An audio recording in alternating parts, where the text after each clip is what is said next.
Hey guys, this is Anand Chimpy from AnandTech. This is the AnandTech podcast, episode 12. Back joining us is Dr. Ian Cutress out of the UK. Hi guys. And we have Brian Klug, our senior smartphone editor. Hey everyone. We have two major topics of discussion today, and I'm sure these two will spawn a whole bunch of other points, but there's been that leaked discussion about Broadwell, which is Intel's late 2014 microprocessor architecture. So today we have Ivy Bridge, which is the third generation core series. Next year, towards the middle of next year, we get Haswell, which will be the fourth generation core series. And then after that, likely in the latter half of 2014, we'll get the fifth major core architecture, which will be Broadwell. So Broadwell will be a die shrink, a 14 nanometer version of Haswell. It'll actually introduce a whole bunch of cool stuff on the graphics side. So it'll be kind of like an Ivy Bridge in, we won't see a huge uptick in CPU performance, but big gains on the graphics side. And obviously the move down to 14 nanometer is expected to just get power consumption in check once again, and just kind of continue to lower things down. The news that came out was there was this PC Watch article, and then Semi-Accurate and a bunch of other folks picked it up, and they said that, look, it looks like, on Intel's roadmaps that Broadwell is going to be BGA only, so ball grid array package with the balls physically soldered down onto the motherboard. That's how it's done in mobile. That's how it's done in a lot of the ultra small form factor devices.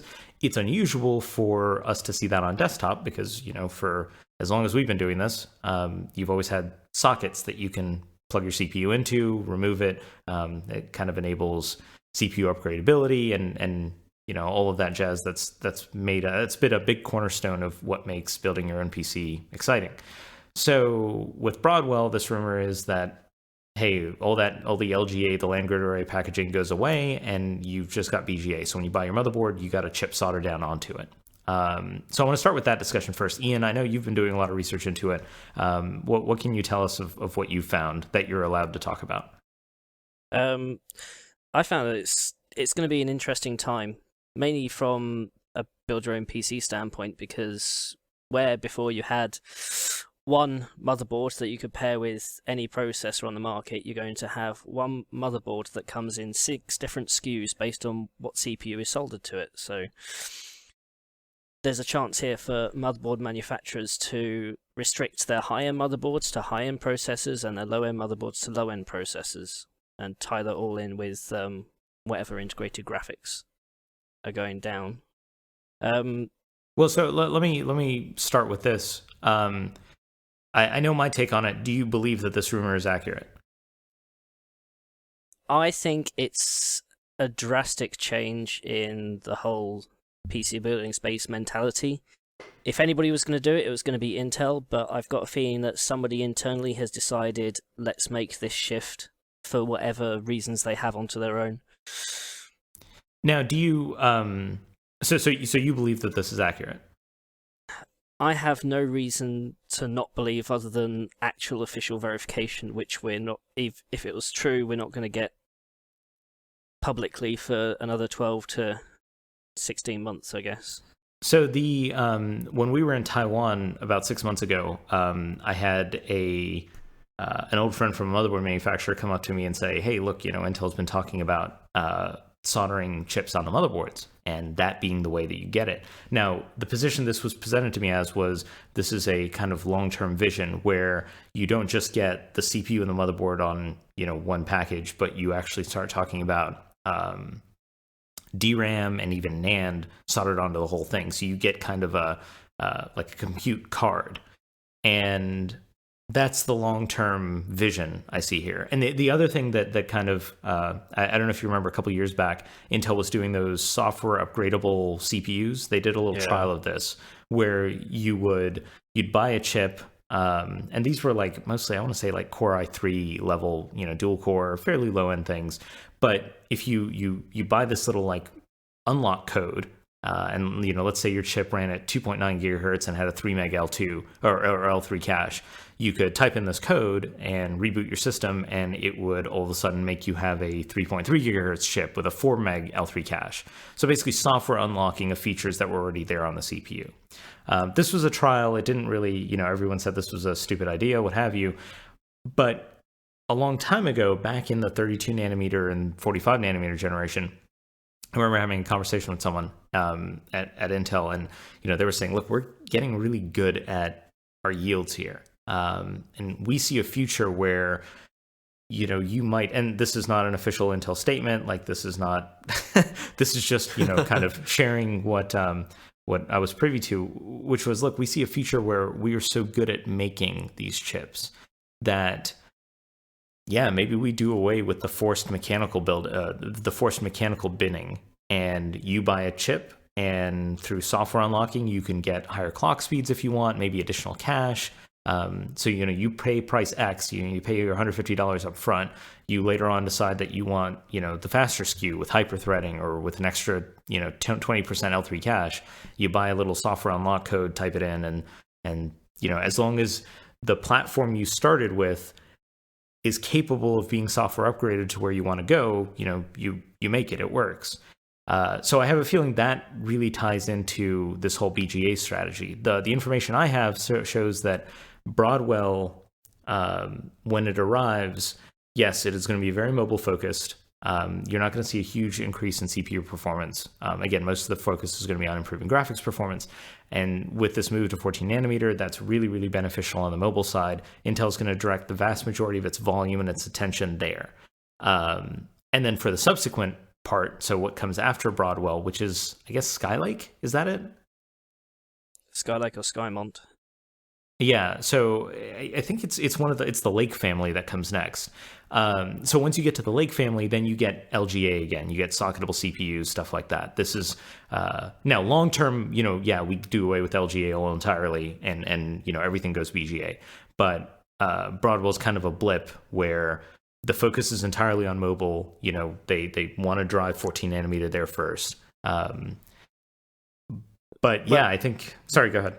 Well, it limits to those people who want to build their own systems, be able to choose the motherboard off the shelf, be able to choose the CPU. It limits them to the Extreme series of CPUs on the Intel side, or it means that people will jump ship to AMD. Why does it limit them to the Extreme series? I mean, if they want the whole upgradable experience of socketing a CPU, because if we take the Broadwell BGA, if the CPU is going to be soldered on right when the motherboard is made, then the motherboard's going to be shipping with CPU coolers as well. That's what I was wondering, right? It wouldn't make sense to not ship it with the standard Intel CPU cooler, even attached. Yeah, pre-attached in the manufacturing. But then if you do want the experience of build your own, then you're going to go Extreme. So when you say Extreme, you're talking like the Socket 2011 successors. Yeah, so we're talking about Ivy Bridge E and Haswell E, whatever they will be. Yeah. I think that makes sense. I think ultimately, though, what happens here is you have Haswell show up. That is the desktop enthusiast platform, still socketed. Broadwell shows up, and you kind of can't get it unless it's in a tablet or in a notebook. And maybe there are some desktop SKUs there, but you kind of skip Broadwell if you're an enthusiast desktop PC builder, and you go to the Lakes afterwards. Well, this actually ties into some of the predictions that have been made online by DigiTimes and iSupply. Yeah. Having a look, they're predicting a very slow uptake of Haswell. So we're talking 2113 H1 4%, because that's when it will probably be released, and 20% in the second half of 2013.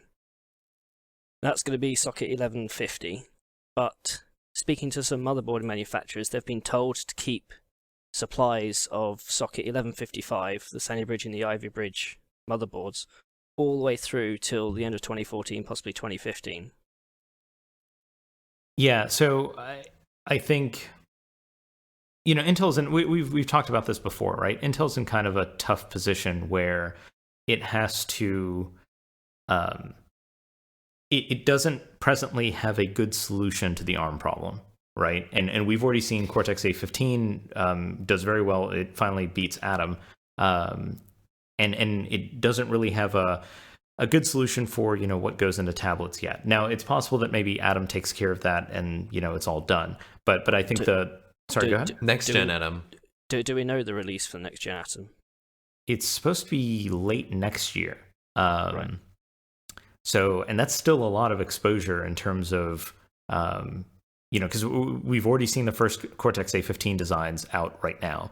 Tegra 4 is going to be Cortex A15. Pretty much everything that launches next year will be A15 class. And Brian, I know you got a lot of information about what Qualcomm's doing, and I want to get to that after this discussion. But you've got this. I'm curious. So when you're talking about motherboard manufacturers shipping these boards with BGA Broadwell CPUs on them, is that really tenable? Are they going to be able to do that with one CPU and then unlock all these different tiers? I mean, are there yields? Is the bin really gone that much? If you think with the standard Ivy Bridge SKUs, they actually only have 2 or 3 processor designs, or 4 or 5 if you include the variations of the GPU. They cut them out of the silicon and then they bin them. So if you essentially do that and you find out that a lot of people are requesting the slower speed parts, you still fix them to be the slower speed, even though they'll do the higher speed. And you'll buy it in the box to say can be upgraded to 3.4 gigahertz or whatever. Buy this code, go to this website and buy a code. So it's completely tenable based on processor design out the factory. Well, so the other thing I would say is I don't think you do away with binning altogether. I think there are a couple of competing factors here, right? For one, we no longer have anyone pushing the envelope or forcing Intel's hand at the high end. So from a binning standpoint, yeah, if you had AMD going head-to-head with Intel every single SKU, every single time where you had both of them competing for that high end, that might be difficult to meet. We no longer have that, right? As long as Intel can deliver 5 to 20% each year, everyone's happy. So you can do that without actually really pushing the envelope in terms of frequency. So you end up with a situation where you might only need to have, let's say, 3 bins, and the motherboard manufacturer is given, look, these CPUs, they're going to go as fast as possible, solder them onto your high-end boards. These ones are going to be more of your mainstream, solder them onto your mid-range boards and so on and so forth. So the issue on the motherboard manufacturers is they're currently playing around with their own BIOSes and upping the multiplier by default on some of the high-end boards that I'm tested. So when you put a full load onto the CPU, it activates the maximum turbo bin rather than the staggered Intel default bins. So if you get attached with a CPU and Intel says unlock pay $50, get this unlock code, but the motherboard manufacturer says, well, press the button X as you boot into the system and we'll give you the same boost in performance. I mean, I would assume that they would. Intel would, I'm sure, just love that.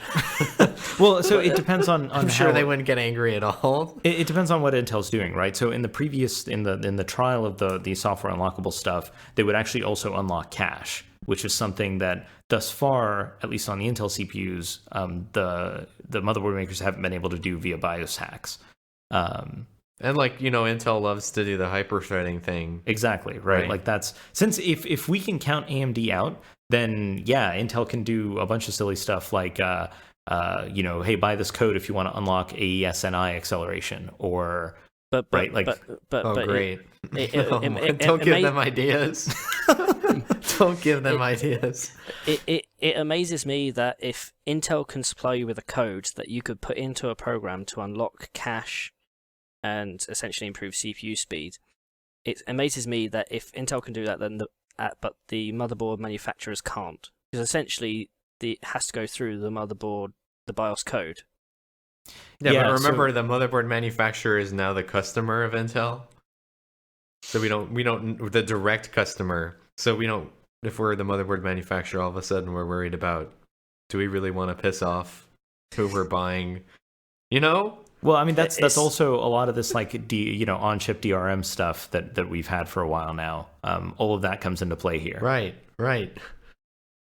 I think it's you really think it's that after they do this that LGA will come back? Yeah, I think Broadwell is a lot like and actually, I mean, because obviously this is part of the whole, it's going to become an SoC. Yes, just end of story. I'm sorry, that's the way things are going. Well, as Haswell comes in and then Broadwell comes in, if Broadwell becomes the fully BGA part, then it's going to encroach severely on Atom space.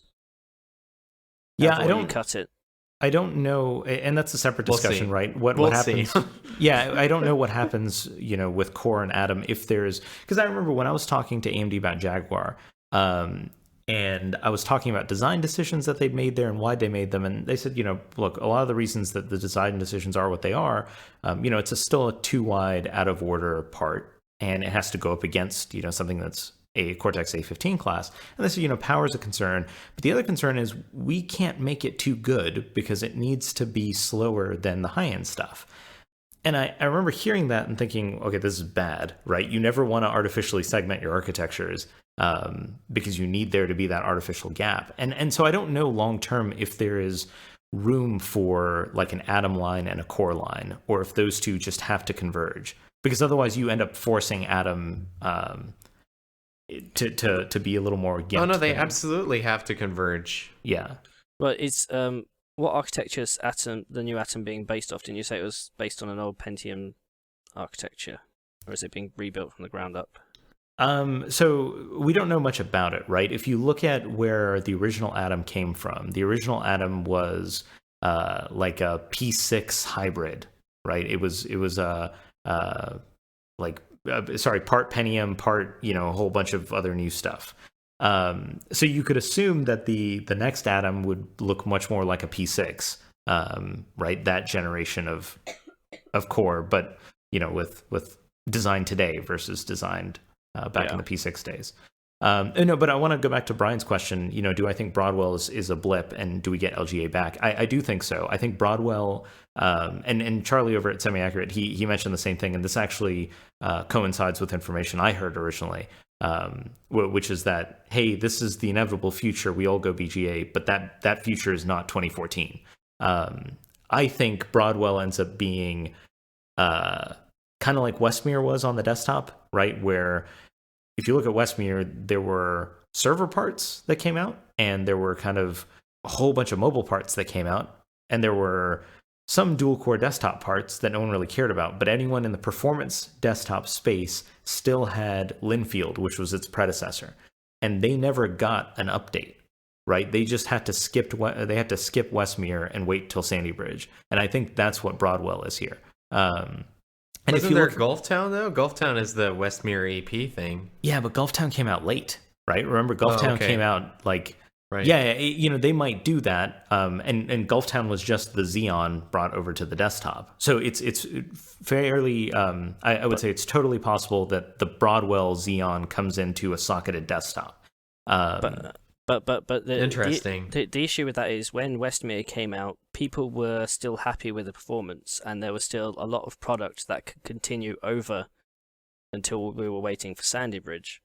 In terms of Broadwell, if we predict that Haswell's going to come out, sometime late H1 next year, Broadwell, judging by the fact that Broadwell's DDR4 and predictions from iSpy on DDR4 numbers pinpoints it towards late 2014, possibly 2015. That's a year and a half after Haswell before Broadwell comes out. So keep in mind, late first half next year for Haswell is Haswell Mobile. Right. So the indications that I've heard is that you're looking at Q3 for the first Haswell desktops, Q4 for like OK volume Haswell desktops. Right, so it's ends up being this whole like obviously their goal with Haswell is getting into notebooks and tablets. It's going to be probably a staggered release like Trinity was. Yes, I would assume so. So that emphasis is again all just mobile. Yes. I mean, it's And the PC builders just keep shipping Haswell, or just keep going to Haswell. Yeah, it still brings me back to the point. Even if you're still waiting sort of 12, 14 months for a desktop Broadwell, and then you got to wait another 12, 14 months for the next gen, that leaves essentially from releasing Haswell to releasing another LGA part, you've got a big 2-year gap. Which, if you want to build the latest PC, you either think, well, do you go with the BGA part? Do you stick with the Haswell LGA part, or do you go AMD? Personally, I think going BGA really brings AMD as a desktop system, as a processor part back into the game. So the timing on that would work. I remember hearing internally within AMD, 2014 is the kind of if AMD continues to work on and pursue its big, beefy, high-end microprocessor architectures, which at this point I don't know. I haven't had a talk with them in a while. But let's assume business is as usual there. 2014 is when they hope to kind of have, for them to be having a different conversation about single-threaded performance than the one that we've been having for the past few years here. So there's definitely potential there. But Brian, you and I were talking about this actually, right? Like we lament the loss of LGA because it's nice. The flexibility is nice. In pursuit of ultra mobile, we've always given up flexibility, which sucks. I hate that that's the case. If AMD goes away, if they are no longer like a major threat here, the ARM platforms have never been socketed, right? If the new AMD is ARM and ARM has already gone down this, you buy a motherboard and it comes with a chip on it route. Intel has absolutely no motivation to, keep LGA around. I think that's the just expectation of this new mobile derived world that we're living in, And so far as even on Intel's side, Ian, you were saying, and I agree, obviously the Fusion parts come that way. Atom comes that way, right? If you go buy an Atom thing, it comes with the motherboard. Yeah, but with the Fusion parts, you had a choice between 3 or 4 processors. This is what brings back to the motherboard manufacturers segmenting their high-end boards for the high Broadwell processors and the low-end motherboards for the low-end Broadwell processors. So you buy a system with the motherboard that you buy, with however much you want to spend. I mean, in a mobile, just all these mobile-focused parts just come this way because you need that integration, and for whatever reason, it helps you get. I think the main driver is probably Z height to some extent, and obviously in a smartphone that's really, really important. So then they just make a package that's that way, and that gets carried over. And whether it gets used in some place that Z height doesn't matter, is just sort of like who cares? That wasn't our main consideration. I'm not a computer scientist. Is there actually any other benefit to doing BGA over LGA? I mean, I would assume that you can. Could you get fit more pins? So I don't necessarily know about the pin count, but I know it's a better connection, right? Like when you, whenever you have to like make a mechanical connection versus something that's kind of soldered on by default, I would assume that that's a superior connection from a liability standpoint. But I don't think that's what's motivating all of this, right? I think on the server side, so let's Broadwell I think is a blip, right? To me, I view Broadwell as again that 32 nanometer transition all over again. You need to target it at mobile. That's what gets all the attention, and then desktop and the higher the higher power envelope parts they have to wait. You got to prioritize things, and that's just how it works. Long term, what happens? One thing that doesn't worry me too much is if we start buying CPUs the way we do graphics cards, right? Where it's a module that we socket into something else, or that we slot into something else. Because I look at it from the server standpoint, and BGA doesn't make any sense there. But the idea of a CPU card isn't all that unusual there. Interesting. No, right? I've come across CPU cards, yeah. So to me, 8 or 16 in at once. Right, because like, what do? Intel almost 10 years ago, less than 10 years ago, probably 7 years ago, was talking about, we're going to do 3D stacking of our dies, right, through silicon vias and all that stuff. And you look at that stack, and initially it's, you just have logic stacked with, really high bandwidth DRAM. But if you look at the big stack and what they're talking about doing in the future, it's multiple layers of DRAM, NAND, it's a true SoC. It is a complete system on a chip with storage, with DRAM, everything on there. And that's no longer the type of thing that you're just going to kind of plug and unplug, right? That is now right? Like it's right. The minute you start stacking on the scale of a desktop part unit, cooling's going to be the big issue. Yeah, and the cooling thing, no one has ever given me a good answer to, other than in mobile, right? Like in mobile, they're like, "Oh, don't worry, we figured this out." And I remember asking, except for when we haven't. Yeah, but like they're talking about like 1-2 watts, like that. I think I can at least that's somewhat believable to me. But I still don't understand how we're going to do it at the 50-watt scale, much less the 100-watt scale. Well, you can bring heat out the bottom with BGA to some extent. Yeah. Well, I've also seen talk of having sort of heat pipes actually built into the CPU. Yeah, like MEMS heat pipes. That was a big discussion topic way back when. So everybody who wants to do their let's upgrade the CPU with Broadwell will just need a reflow station, is what you're saying. I mean, it is like it's gonna get really weird, man. Like, so one thing, I think Brian, I feel better about this now that I because BGA isn't. We had BGA before, like Mobile Celeron was BGA. There are other BGA parts. If this is just designed to be mobile, then I get that. My 386 was BGA, right? I didn't have a socketed 386, I don't think. Right. But yeah, I mean, I view it as, because Brian, you and I were talking about this yesterday. When we get to 14 nanometer, when we get to 10 nanometer, you're talking about billions of transistors on these chips just for graphics. Okay, and you're going to have some big IA cores and stuff like that. But there's a good chance, even from Intel, the bulk of that chip is going to look like a GPU. And we don't buy socketed GPUs, right? We buy a GPU with a bunch of memory on a card. And what is Skylake and Skymont going to look like? They're going to be a whole bunch of GPU transistors, some CPU transistors with memory stacked on them. Maybe it's just a basic CPU, a large integrated GPU, and you buy a Knight's Corner, you buy a Xeon Phi, and that does all your compute for you. Yeah, I mean, I think we have to, like, again, this is not something, the desktop PC come 2014, 2015 is going to look just like the desktop PC today. But the desktop PC come 2020, I think that's much more of you got a bunch of cards plugging into something, right? You have a bunch of modules that you're swapping in and out.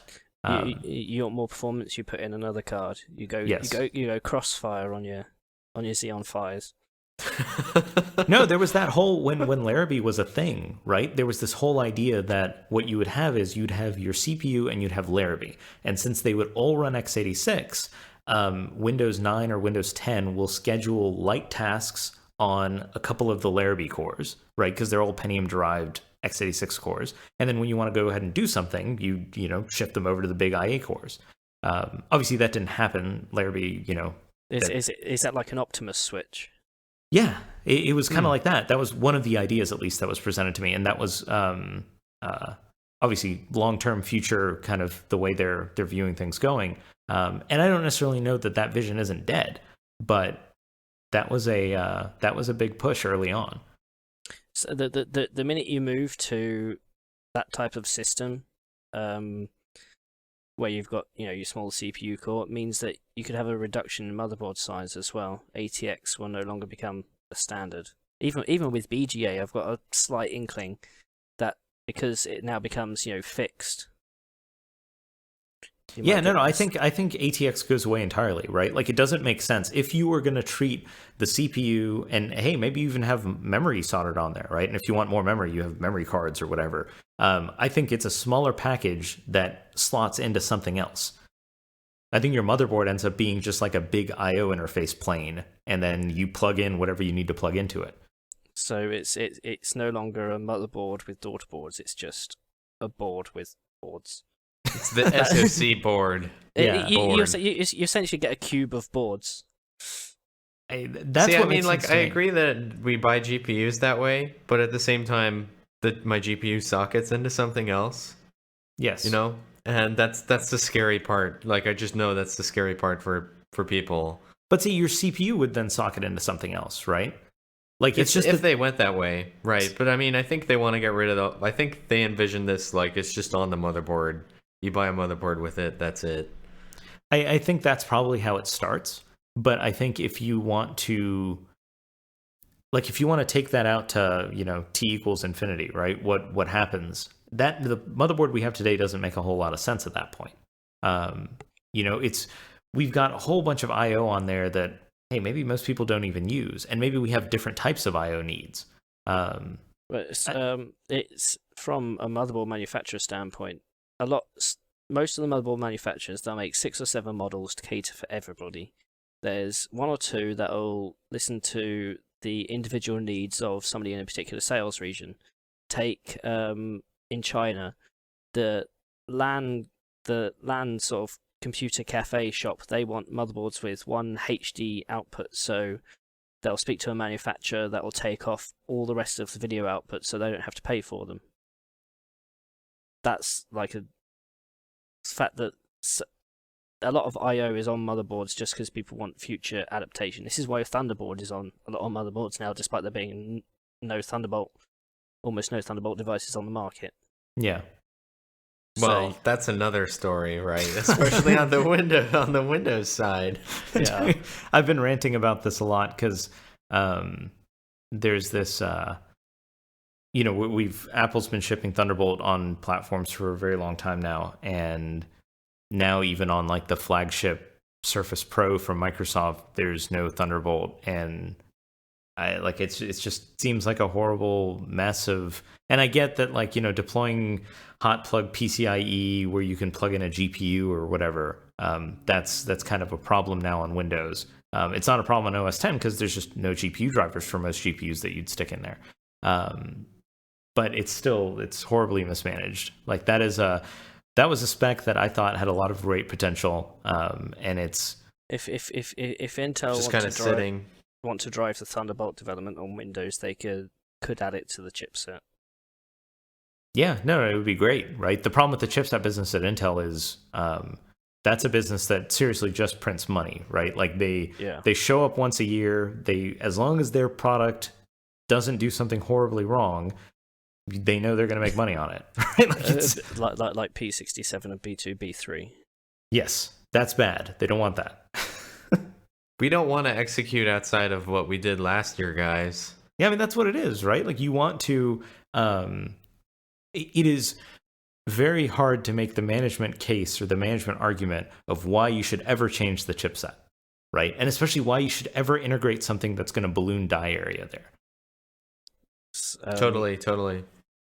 Over the next few Intel chipsets, there's going to be some pretty interesting stuff that's coming out. I don't think I can talk about any of it, but it's going to be good. I don't like hearing that there's no Thunderbolt anything, because when I go shopping for stuff, I see a lot of Thunderbolt stuff. Where do you shop, I think man? that's... I see nothing. Like online, just yesterday, there's the Blackmagic Thunderbolt thing. I have a Thunderbolt hard drive. There's a lot of Thunderbolt stuff out there, but the thing is, if you don't have... Most PCs don't have the port, period, right? So, I don't think there's this... I think on the Windows side, Thunderbolt is non-existent. Like it's just there, and then we know all the details about what that situation is. Yeah, but on the Mac side, I think it's unfair to say that there's no Thunderbolt anything. Like that's just not true. Yeah, you can. I just got in another Thunderbolt device. Like Promise has been executing like crazy over there. They've got. Right now it's predominantly storage. If you can get 1,000,000,001 different flavors of Thunderbolt storage, and there are, like you mentioned, the Blackmagic Thunderbolt box. That's for HDMI capture, which is kind of a neat implementation of Thunderbolt. There are devices out there. The problem is, they're pricing, expensive. Yeah. They are expensive. Pricing for the chip on Intel side is high, and if you don't have Microsoft supporting it, like Apple has, yeah, it's not going to go anywhere for a really long time. There's been Do you see that other thing that I sent you? The Thunderbolt like external enclosure that will do half length PCIe? Yes, I did. I have one of those from OWC here now. I haven't got cool. around to it yet. It's I mean, stuff like that is cool. MSI Gus. Yeah, it's kind of like that. The problem is, again, on the Mac side, I've been wanting to try this, like stick in a card with, known drivers for it and see what happens, and then, flash the EFI on the card itself. But it should work. It should.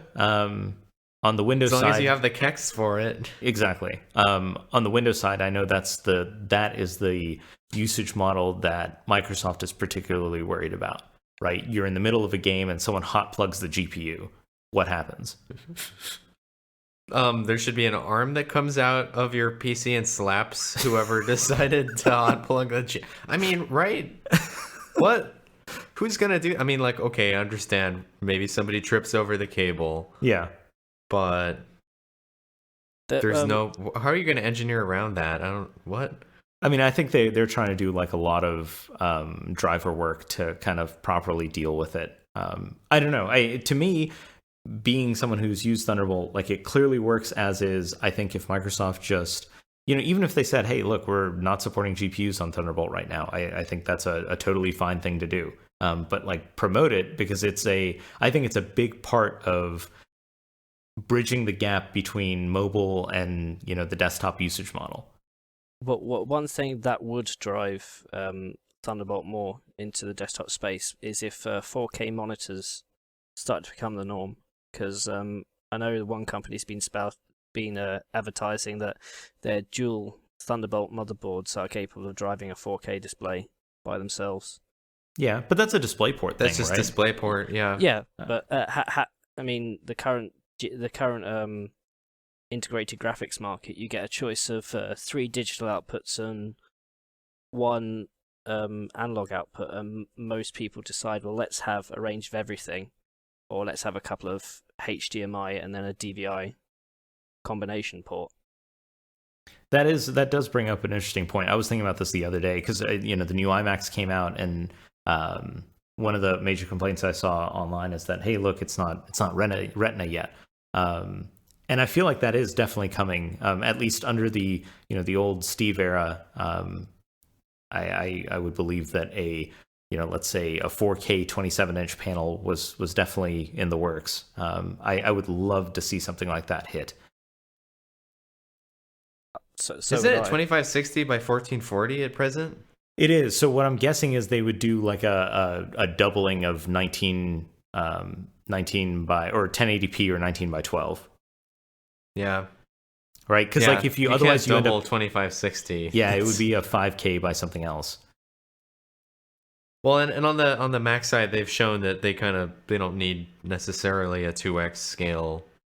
They do the 2x scale from the lower res and then get up. Correct. But even that, like I would be happy with a 3840 by whatever panel. I don't ever want to buy an iMac. No, I want not the that. external. I want the external Apple Cinema display to be 4K or high DPI. Well, so that's what it would be, right? Like, so they obviously, like the Thunderbolt display today, they kind of reuse. Well, not anymore, but they used to reuse the panel between that and the iMac. Right. And I would assume that they would do the same thing here. Because like the world we can't just all go mobile and then give up big displays. Like that's not like that. I don't think that's the future that anyone's envisioning. We need multiple displays. Yeah, exactly. I hear Windows 8 multi-display is a huge mess. Like in the Windows 8 experience, the inside the new UI or Metro UI or whatever we're not allowed to call it, you can't have 2 IE windows on each monitor. And I run a 2-head system, so I've just been putting it off. So I was talking to Chris, our senior displays editor, about this.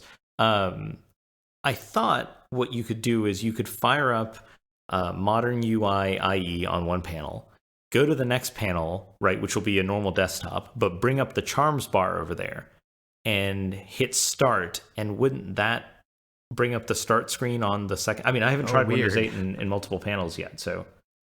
I don't even know, but I know that this is not, they're like, oh, tablets don't have multiple displays. We don't need to worry about this.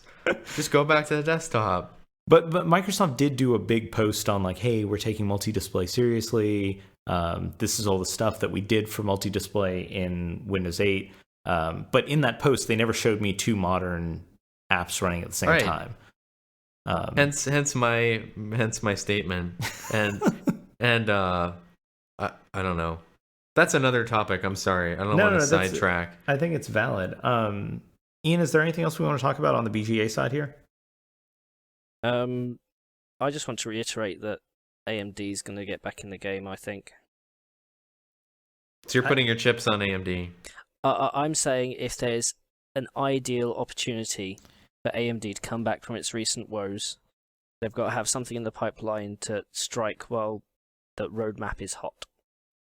And I would agree with that. I think the big if here is they've lost a lot of people, both through just forced layoffs and through companies like Samsung and Qualcomm just picking them. So the big if is if these folks, if AMD still has enough internal R&D to continue and execute well and actually deliver a competitive x86 solution by 2014. Then I agree with you. I think they have this is a wonderful opportunity for them.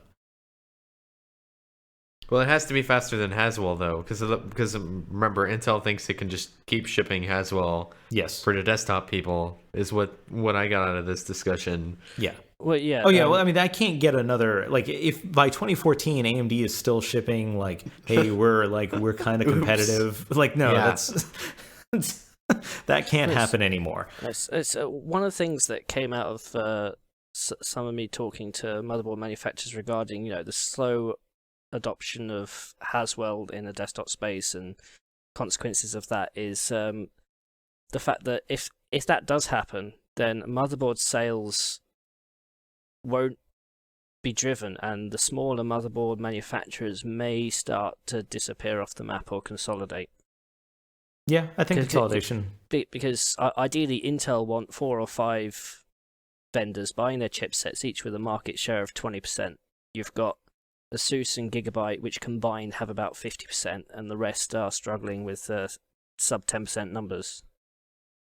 Yeah, I think that's fair. I think most markets tend to consolidate into, let's say, 2 to 4 players. And there has been recent rumors regarding ASRock and their position, but we've not heard anything about that. The only thing that worries me is what I don't want to see is like all of a sudden we have to have, let's say you want the equivalent of what the i7 is today, right? You want a good high-end desktop. I don't want to see the motherboard makers, say, okay, well, you have to buy the equivalent of like a $400 motherboard with that CPU soldered on it in order to get that. Like, I think that would be that is the one part of this future that I don't want to see happen. Right. Yeah. You want to be able to take you still want to take the highest CPU you can and stick it in the lowest end motherboard if that's your usage scenario. Not even that. I mean, I think, at least personally, my recommendations have always been you spend around $200 to $300 on your CPU, $200 to $300 on your GPU, and, let's say $150 to $225 on your motherboard, right? I want to be able to continue with that mix. I don't want to have to all of a sudden say, well, I'm going to have to spend $200 to $300 on my CPU and $400 on my motherboard in order to get that the combination that I want. Well, unfortunately, if that's how you feel, then you might have to look at AMD. Dude, that'd be terrible. Well, that's what you got. I mean, I don't mind looking at AMD. If AMD is like, that's around K6 time. I was a big AMD supporter around K7. These were like the recommended platforms, the things I built for myself. It's just recently with all the core stuff that AMD hasn't been as competitive there. If AMD fixes all of these issues, I don't have a problem with that. I think that's totally fine. And if they have competitive architecture by then, that's awesome. That's exactly what I want.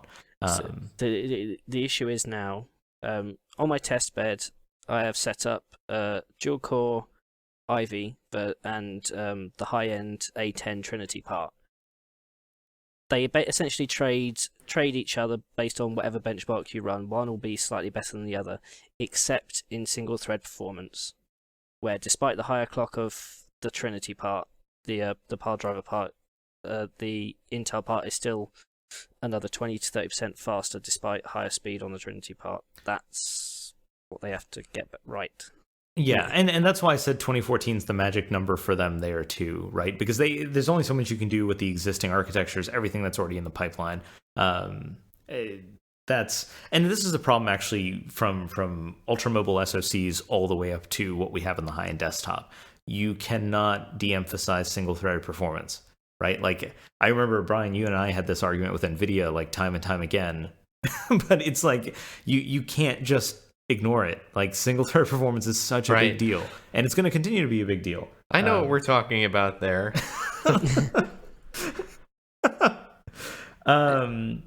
Sorry, go ahead, Ian. Yeah, it's all about architect's choices. Always. If you're gonna start with an idea and you can't build on it, it's you either try and plug at it and accept that there may be losses, or ditch it and choose something else. Yeah. And I mean, I remember when Ronak over at Intel, when he introduced Haswell, he said, look, we continued each generation. The mandate is single-threaded performance has to improve.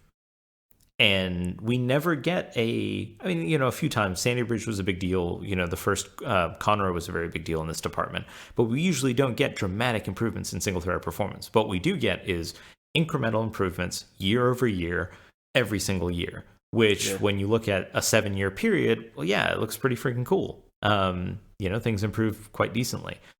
And we really need the same kind of thinking over at AMD. And unfortunately, the situation they're in, they need that kind of dramatic increase in single-thread performance, and then they need to implement this sort of incremental strategy after that. I do realize that if I'd have written what I said on a forum, I might come across as a bit of a fanboy. I'm not. My family all have AMD built systems apart from my brother. I just like performance, and it's a bit one-sided right now. I really want AMD to do well when they can in the next couple of years, if BGA is what Intel's going to do. Yeah, I mean, I'm from a competitive standpoint, like I want competition in the market. I like AMD. I think the fact that they were able to compete with Intel for so long and really keep Intel in check for a really long time. I mean, if you look at everything that's happened with Core, we have AMD to thank for that, right? Like, Intel had a completely different strategy that it was working on, and AMD put a lot of pressure on Intel to kind of change that. From a competitive standpoint, I believe ARM is doing a wonderful job today putting pricing pressure on Intel, which is what AMD used to do, and putting power pressure on Intel, which AMD never really did, but it's good that we still have that. I would be in a much more panicked state if ARM wasn't around today. Well, did AMD get forced out by ARM? Is that the tacit question? I don't think so. I mean, I think ARM is putting pressure on Intel in a space that AMD doesn't exist in yet. I think ARM's presence there makes it even more difficult for AMD to get into that space, because we already see how difficult it is for Intel to get into that space. For AMD to do it would be very, very difficult, short of becoming an ARM supplier, which obviously they're toying with right now. I don't know. The future is interesting. It is interesting. It's like we will have things to talk about. I kind of want to fast forward. I don't like this intermediate period where we don't know what's going to happen. You guys got CES to look forward to. Well, CES never tells us anything about the future, right? That's what I was going to say. It's always just like a lot of show, and then, well, I like CES. I don't want to sound so negative. Wow. But yeah, you're totally right. You can enjoy those 20-minute line waits for taxis. 20 minutes would be awesome. Are you kidding me? Like, I don't know. I've never been. Yeah, what lines are you in? It's like, depending on the time. Minutes. Yeah, if you try and get, if you're at the show floor and you try to get in a cab, around 5 p.m., that's a 2-hour wait. Wow. Unless you hack the line or, yes. Go to an adjacent hotel, in which case you just wasted half hour walking. Yep. And Go out. I don't have know. some Can we food, say you enjoy put us at yourself. an awesome hotel this time? Yes, no, we're yes. I don't know if we should say where it is. I don't want people Yeah, showing but it's up. awesome. I don't want to get shivved. It's I have a friend who's in Las 217 Vegas. at the Bellagio. Oh no, I wish, right? I have a friend who's in Las Vegas right now, and he's been texting me endlessly, talking about how awful Verizon is there. Oh, that's Like not good. I've swayed him to my side of the like paying hyper attention to cellular stuff, and he's like, I want to leave. Like I want to get out of here. That does not. And I'm bode like, well. this is exactly how I feel every time I'm in Las Vegas, except it's even worse. Like it's terrible to begin with when there isn't a trade show going on. Yes. And when there's a trade show going on, it's that much worse. Nothing works. Like you just can't communicate. So that's the real irony, is that you're there talking about like, oh, all these connected devices, like, oh, well, I love this like tablet, or like people are showing off their whatever. And it's like, yeah, I can't even make a call or like text like somebody that I'm going to be late. Yeah, I don't even understand if I were on kind of a PR team, and we were giving like Nvidia has a big keynote, Intel has a big keynote, and they want to do a live demo. I would just never allow that, right? Like you can't. I'm always shocked that they actually sit there and do network connected things on stage, Right. in Well, Vegas. they need to do the Ethernet thing, where like this has been done several times, where you just use USB on the go and do Ethernet. Yes. And then like say, hey, the spectrum is so crowded in this room, nothing is gonna get done. So we're wired it up, we're corded up to Ethernet.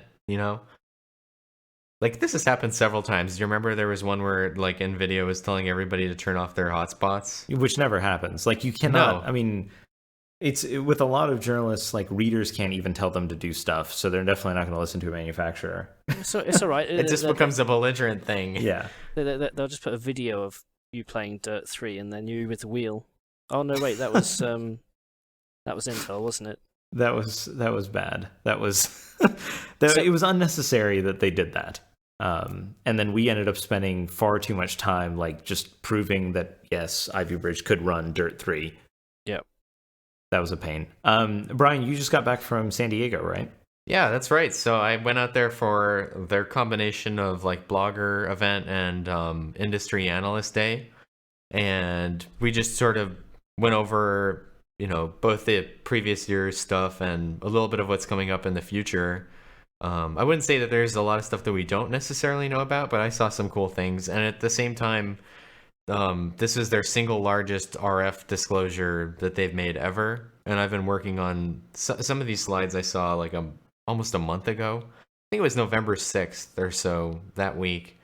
And so I saw them again, and that sort of lit the fire under me to finish all that stuff. But yeah, it was a great visit. I don't know if you want to talk about something specific. They threw up some slides with Krait V2 and Krait V3. Yeah, so that's what I want to talk about. Is that public? Can we talk about that? Yeah. Okay. It's totally public. So what Krait do we have today? So Krait is, for those who don't know, this is the code name for the CPU architecture that is in Qualcomm Snapdragon S4 and S4 Pro. So S4 implements two Krait cores, and S4 Pro does 4. That's correct?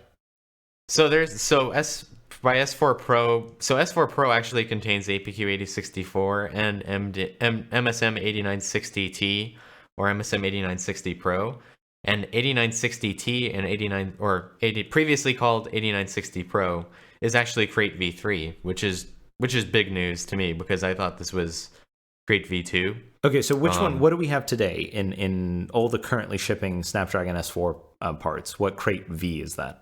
So all the current Kraits are Krait V2. Okay. So we never saw Krait V1. That was like an internal thing that apparently just never made it to market, or it was just a rev.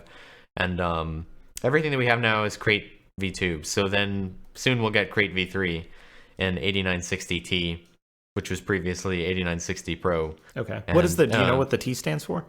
Turbo. Yeah, this is the thing that they've had in a lot of their I've seen there many times in their roadmap, just an 80, a part number and then T. Like there was an 82 7225T. Okay. Or was it 7230T? There is like they just add T when it's like, ooh, CPU is fast. You see, on the Intel side, T means low power.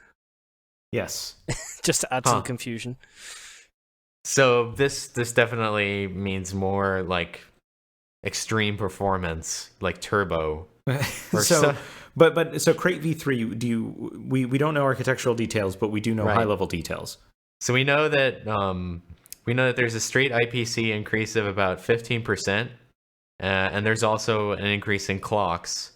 So from 1.5 to 1.7 gigahertz, and I've been told to expect a 20 to 30% higher overall performance out of that result. And this is from, again, higher native frequency, higher DMIPS, which is another, just like I hate DMIPS, higher memory bandwidth, higher IPC. They're saying it'll be more power efficient. There are micro architecture changes they won't tell us about. There's more out of order capability, better prefetching, better branch prediction. There's a bunch of Kraits coming out. So there's a Krait 400 at some point, but I don't know anything about that. So what is Krait 400? Is that Krait V3 based, or is that a different Krait? Krait 400, I literally don't know anything about. I was just told there will be a pipeline of Kraits coming out, and then anybody that thinks that Krait V3 is where it stops is going to be wrong. Okay, so Krait V3 sounds like a kind of Swift / A15 competitor, more on the A15 side, I would assume.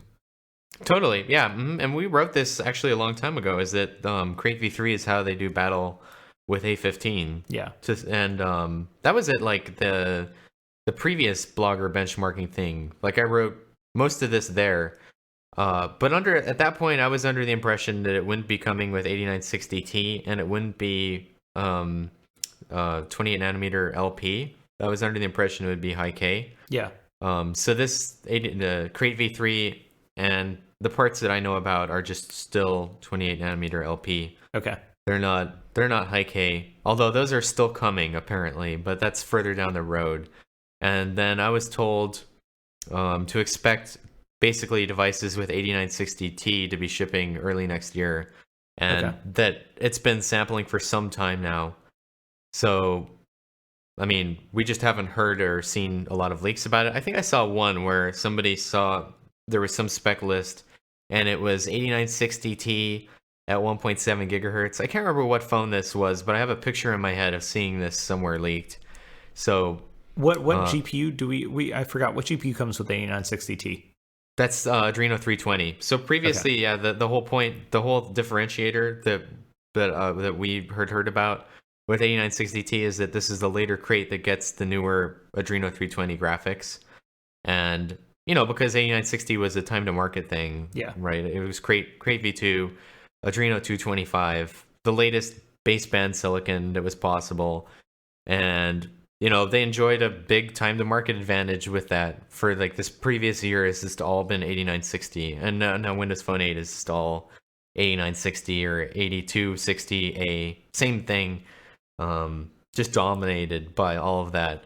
And now I guess they're hoping same with 8960T, and they'll bring their A game with Adreno 320.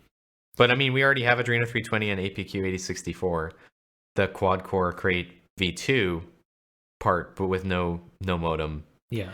So that's the only and they put up a new graph too, and there is a lot of like gnashing of teeth over the fact that it's DMIPS, but I mean, I guess we're calling it not Krait V something, it's 200 and 300. Okay. That's what I saw. Krait 300 is Krait V3, and Krait 200 is Krait V2. When I saw that, I immediately was just laughing because, I mean, and at the same time, they were like a bit surprised that anybody would notice that, but I was like, this is obvious. I mean, it's 200 and 300. Like, there's no real secret here. And then I think they were still thinking about whether they want to make this a big deal with 8960T. Yeah. Like a marketable big deal. But at the same time, when I'm looking at 15% higher IPC, I'm like, why would you not? Yeah, I mean, that's a generational improvement right there, right? Like, that's significant. Right. But I think they're like, do we want to even talk about this? And I was blown away. I was like, this. But at the same time, Apple made a CPU and they just won't ever talk about it, right? So Well, I mean, I think so. Qualcomm's in a different position because they want people to talk about and demand their CPUs. I think the hesitation on their part is they are so close to they're still in this, the customer is the handset vendor or carrier mindset versus the customer is Brian Klug. And True.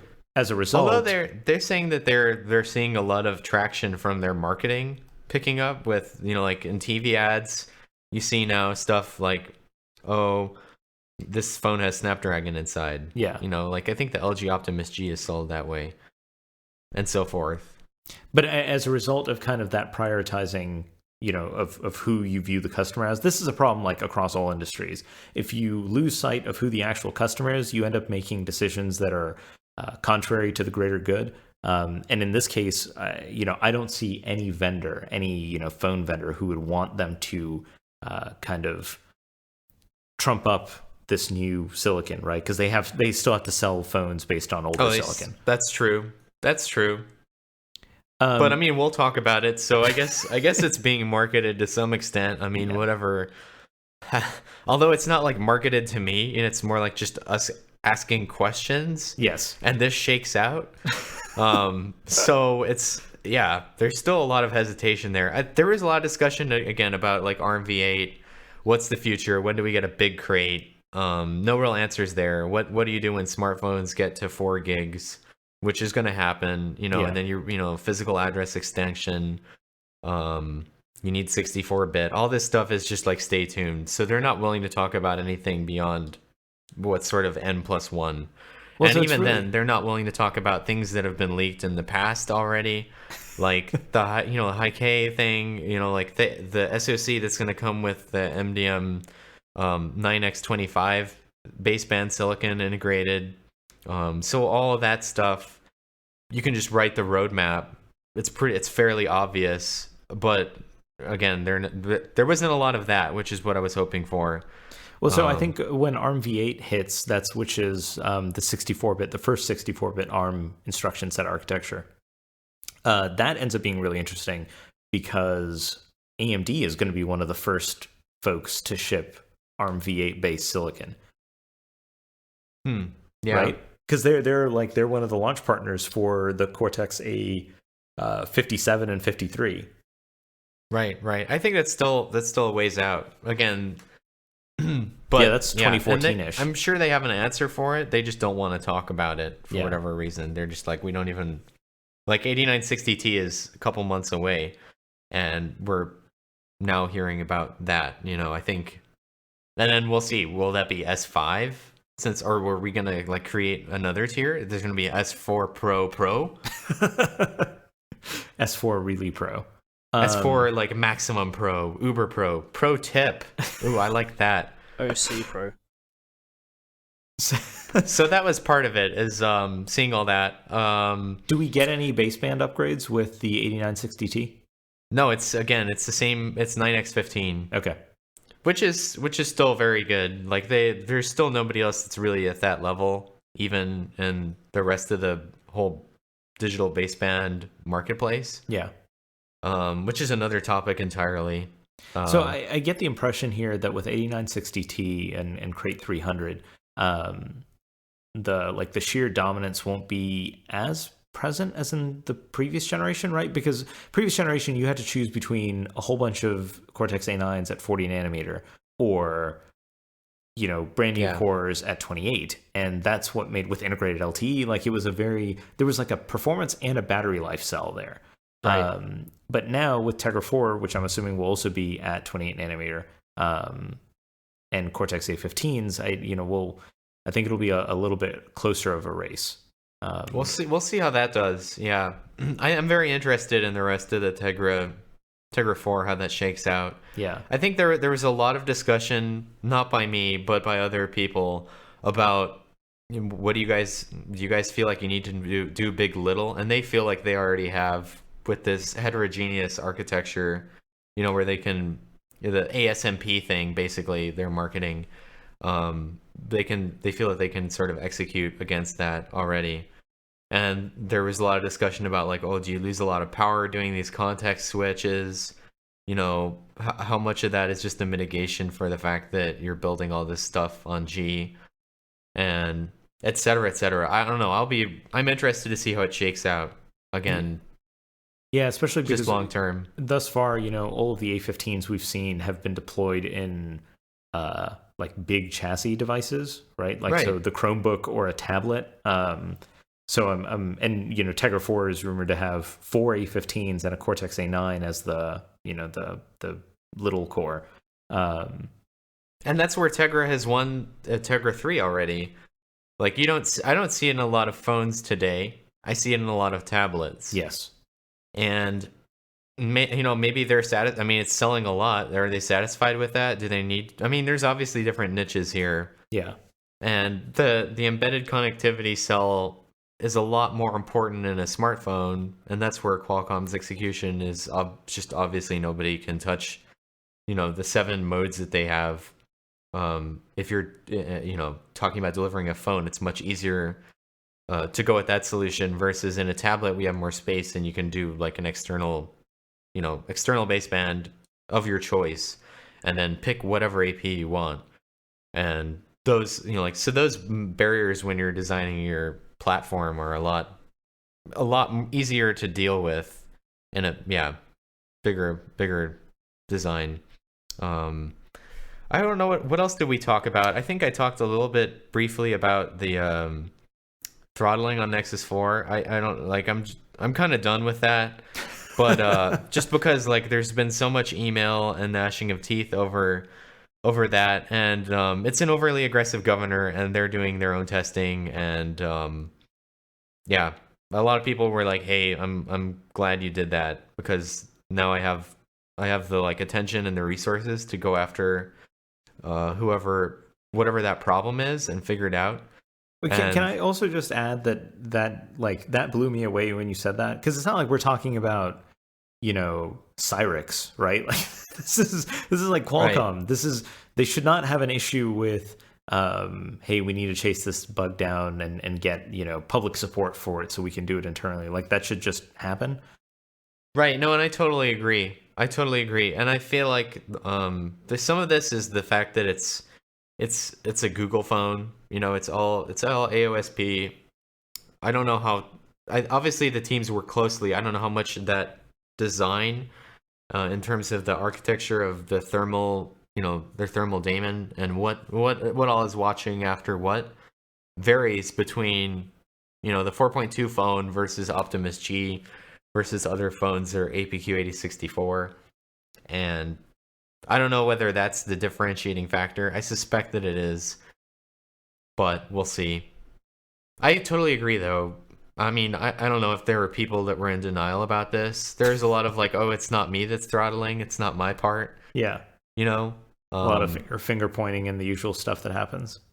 Yeah, there was a lot of like, oh, well, I can guarantee you it's not my area, or like another people were saying the same thing. Yeah. But we'll see. I mean, I don't believe it's a huge deal, personally. But I see it. Some people were saying, "Oh, I don't see it on my phone," but I mean, their broom is different. There's a lot of, and again, if you want to see this, you need to run the full test. And by full test, I do not mean just the game test. Like this should be fairly easy to understand. You need to tap all, like I do, and then you will see it. Now, so Brian, this is a question I never asked. Do you see it playing a game? There's a lot of people who ask that too. I don't see it in game workloads because they're just not as taxing. Yeah, they're just like the current state. I'm running into this problem now where I'm trying to find good iOS game titles that really push the envelope and have finally moved to like full res on the iPad 4. And honestly, like other than Epic, no one is really pushing the envelope there, which is kind of disappointing. Yeah. There are a few like the Shadowgun people, like they moved to full res early. But it's, I don't know. I'm like, this is supposed to be, clearly Apple and these guys are paying a lot of money for GPU transistors. Like someone please use them. Yeah, exactly. Yeah. I wanted to know more details about the next gen Adreno architecture. I think that's still coming. I think there's going to be more emphasis on 2D performance as well, and more power efficiency. Like one of the things Google really talked about is that they're limited by the number of overlays. in various views, and there's a lot of, like you saw the overdraw thing that got added into Android 4.2. Romain guy has been on Twitter talking about, like, he wrote a big blog post about, like, I'm going to take apart this Android app and just show, like, they're doing things that they don't need to by drawing layers that aren't visible. And I feel like that's the UI performance will be an emphasis coming up. Just getting everything that can be 2D into 2D, so you don't need to wake up all these big, cores and then do a composition. Yeah. And even on the imagination side, right? They have a 2D block. There's talk, there's talk about the big thing being collapsing individual cores, right? All of that stuff. I think that's really important, and I think that's sort of shaking out now because of the way that the UIs are drawn. And so much time is spent just looking at that and not necessarily playing a game. Yes. So you can, and is Shadowgun, is that Unity engine? I think that's Unity, isn't it? It's not Unreal Engine, so I would assume so, unless they've done their own thing. So there's a lot. So another thing, they took me into their their gaming center lab. They have like their own game dev in-house, and they actually published one of their own games called Reign of Amira that's on the Droid DNA. And that particular game is also Unity based, and it doesn't render at 1080p, it renders at 720p, but it looks pretty good. And obviously Unity is starting to get a lot of traction, yes, in the mobile space, and we're going to see a benchmark based on that pretty soon. I believe it's okay to say that. And so, I mean, there's interesting developments going on. Some of the stuff is starting to finally shake out that has just been impossible to deal with previously. And now that these engines are getting optimized for a specific platform, it becomes less of a huge gnashing of teeth. I don't know why that's my favorite phrase this podcast. No, I just confirmed Shadowgun is Unity based. Cool. I mean, yeah, and it seems like there are so many more Unity games now. And I've heard that their tools are starting to get almost to rivaling Epic's. Somebody told me that anecdotally. I don't know what that means, but I mean, Epic's, that's nice. Epic's UDK is awesome, right? Like, it's when I sat down and like built that Citadel benchmark, like that was not hard at all. And the downside to Epic's UDK is it's only free for iOS. You have to be like a UE3 or UE4 licensee to get it for Android. But their stuff is really, really very developer friendly, very easy to get into. Like, I'm not a game developer, but I was able to play around with it pretty easily. That's good. Yeah. So I mean, there's talk of now, Unity being close. I haven't seen it myself. That would be interesting to look at. And like the Epic licensing terms are awesome, right? Like you can publish a game for free below a certain number of sales, and then you just do like a revenue share with Epic. Like, you don't have to pay $500,000 to license the Unreal Engine. Oh, on the iOS side? Yeah. That's cool. Oh, that's cool. Yeah, tomorrow you can decide to make a game and use the Unreal Engine for free. And once you start making money off of it, you just share it with Epic. That is pretty cool. Mm-hmm. No, they've done an amazing job there. And like their whole big thing was everyone who already has an Unreal Engine license gets a free license to deploy on mobile as well. So this is not just for the indie guys, but for the people who are existing Unreal Engine customers. That's pretty cool. Mm-hmm. No, sorry. No, they've done a good job there. So there was also a lot of talk about, they have a small cell reference design that they are sort of pushing as a way to get to 1000x capacity, which is where they see growth going for cellular. And I got to take a look at that, and it had some cool markings on it. And I'm gonna post that because it's stuff that I've never seen before. Again, we talked about all the LTE things, which is sort of what I like talking about a lot now, just because that's such a huge driver, at least in my mind, for all these devices. And going forward, there's more support for more bands. We'll talk about this. There are 7 primary RX ports now. I believe it's 7, right? Am I misspeaking? That is 100% your territory. Yeah, it's 7. I don't know why I thought it wasn't 7 for a second there. But the move, I don't know, I learned a lot of interesting things. Like, they moved to a wafer package, for example, for transceiver. And I've seen this before, with just inspecting devices, and I was wondering why that was. And so we got to talk about why that is. What was it before? It was a plastic package. Oh, okay. And it was like a multi-chip package, and now it's or some of them were. Now it's wafer scale, so hence the W and WTR. Yeah, okay. And R previously was RTR. So I don't know, I just had an aha moment. I don't know what the R stands for in the previous R, but I was always wondering, why is it W? But so they were like, oh, that's just wafer. Oh, interesting. Okay. And then the other thing, like I asked some questions like, why did we move transceiver outside of the baseband? And I guess part of that was that, like, when they were putting things together, there's a multiplicative effect on yield. And just doing it this way lets them get better yield. And also it ends up being cheaper. They did the math out and it's cheaper, so they just did that way, and it's not going to go back inside. Okay. Yeah, stuff like that I really just like learning, because it's very relevant, because what are you going to do with all these bands, and LTE has all these extra bands, and everybody's just throwing LTE like wherever they have the spectrum for it, and so the number of bands is like 40, and it's going to go up even more. Yeah.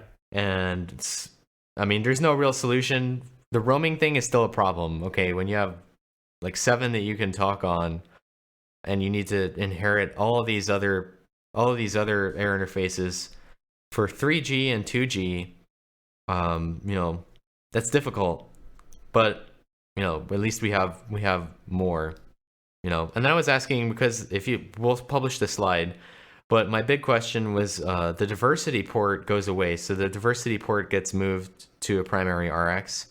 So in RTR 8600, there are 5 diversity ports to coincide with the 5 primary RX. So you have a 1-to-1.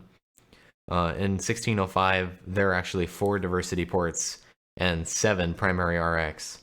And my question, like, that was sort of holding me back from doing my big thing was, why are there fewer? Because people are going to jump in and say, like, why are there fewer? And so I've now been fairly convinced that the reason you can get away with this, because the combination algorithms work at plus or minus 6 dB from the main receive stack. So each of these diversity ports now have more bandwidth, and they're able to handle more dynamic range, so more dB away from the main stack, and you can still do all the diversity combining things and get good gains. And so if you put a switch outside, is what I'm saying, it doesn't really matter. And that diversity port is also the MIMO port. So there's a lot of interesting stuff to be said there, and that they've never ever talked about before. Like, this is the single largest disclosure ever in the history of Qualcomm. And so we'll get to talk about all that. And also 1605 is 65 nanometer. It's not 28. That was it's 65 nanometer RF CMOS. I thought it was 28 because in one FCC disclosure they said it was, but they were just talking about baseband apparently and got a little confused, or like the way it was written there was ambiguous. So it's still 65, but the package is smaller. So there's all that stuff to talk about. That is really interesting. I don't know. I also got to see a multi-user MIMO 802.11 AC demo, which is kind of cool. Oh, awesome. What did was there? Can you describe the demo? Was there? So basically, like in AC, there's a new mode that's multi-user MIMO, and basically instead of time dividing all these slots and then talking to just one client at a time with all 3 streams or 4 streams or however many streams you have, you can also do this other thing where you talk to a number of clients at the same time and use the orthogonality of the streams to do that. So basically, you can, if you have, like, for example, 4 transmit chains, you can talk to 4 clients. Or in this case, their demo was they had 4 transmit chains and they were talking to 3 clients just to have one, free degree of freedom. And each of the, like, if you were doing this in the other mode, you would say maybe only get like 50 megabits of bandwidth. Doing this in the mode where each one gets their own stream, you can get up to like the 144 or whatever megabits of bandwidth. Oh, interesting. I didn't realize that time slicing it was that inefficient. Yeah, it's pretty inefficient. And I mean, this way you can just you can talk to everybody at once. And that's pretty cool. And that's been coming for a while. And so in that that's also coming to situation, LTE too. In that situation, what happens if you have, let's say, 8 clients that you're talking to? I believe you can only talk to the number of transmit chains that you have. Well, So would you talk to 4 concurrently and then time slice those 4? I believe so. A lot of these things are left up to the Mac, and Okay. I don't know the specific answer. And I'm still asking these questions: is when do you change over from doing MIMO and that each client gets the full 3 or 4 streams, and when do you switch over? When do you make the decision to switch over? Yeah. And those are all the secret sauce. So like the standard defines what you need to do and not sort of how you need to do it. Yeah. Or like when you want to make these decisions. So I believe that's still in the air. I mean, obviously you can't get more streams than what your hardware supports. So if you had over 4 clients, talking at the same time or wanting to talk, I would assume that they would fall down to some mode where they're both doing time slicing and this, or they're doing one or the other, and then time slice it up. But it's kind of cool to see it working because you need to sound the channel with this like broadcast, and then each device reports back. Then they pre-compute a matrix, and then that gets sent out. So I mean, it's cool to see it working. I've never seen it working before. That is really cool. And then in that case, is it dynamic? Like, so does each antenna only service that client, or as client position changes, will it switch antennas? Yeah, as client position changes, it changes. Oh, so awesome. It's constantly recomputing. And it's on the order of microseconds, I guess. Yeah. And so you can obviously move clients around, and it works just fine. And you can think about it as that it's 1-to-1 mapping between antenna and antenna, but it's not really. They just they pre-compute a matrix and then transmit this all out. It's like it's sort of like a really crappy phased array, but that's my understanding, at least, about how that works.